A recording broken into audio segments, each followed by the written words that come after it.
Welcome everybody. Welcome to Beth and Dave on Zoom. Good to have you here. The camera's very far away. Never mind, we'll be smaller. So tonight we will begin with a reading from a book that we will be studying as a book group book later in the year. Frankie will be leading it. And hopefully you know what her name is.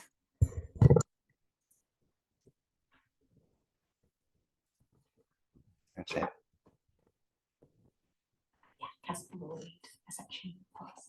So the book is Zen Teachings in Challenging Times, and I'm reading an excerpt from the chapter I Hate Donald Trump by Zenki Mary Murchini.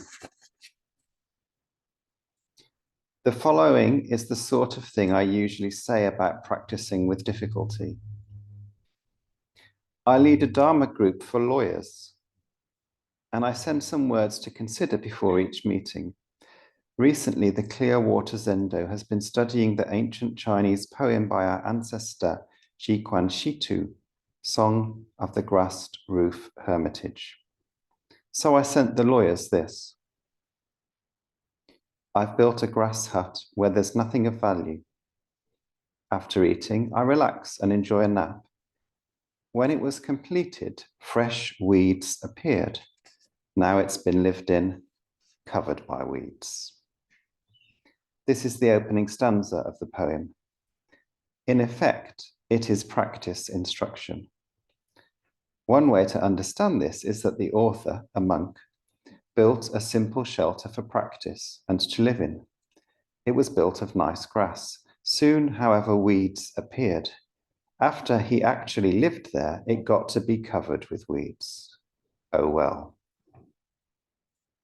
I think we want our practice, both law and Dharma, to be clean and efficient. We want to feel that we know what we are doing and that we are in control. We don't want a bunch of distractions.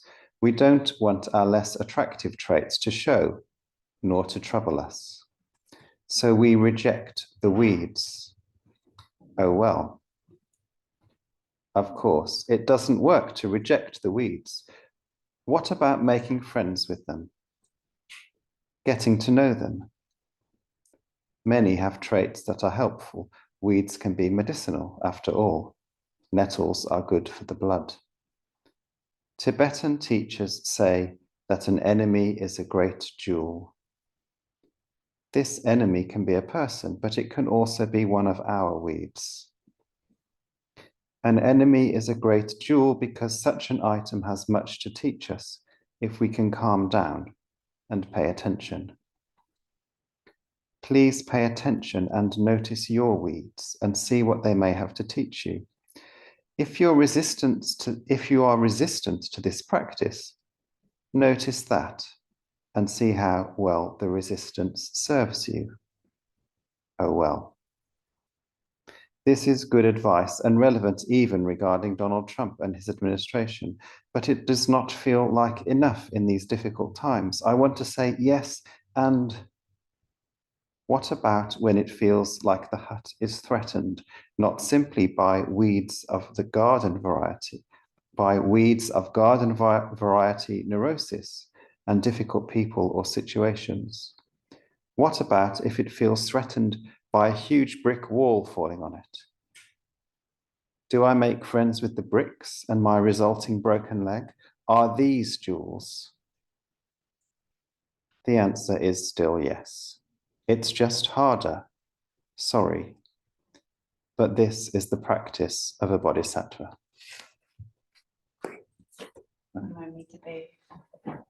Thank you.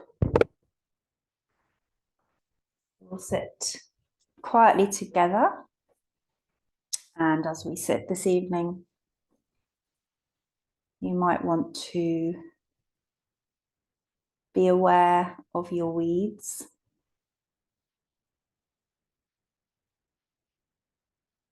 Maybe just seeing them out the corner of your eye or if it feels okay, welcoming them a little closer. And know that the Buddha holds our entire ecosystem.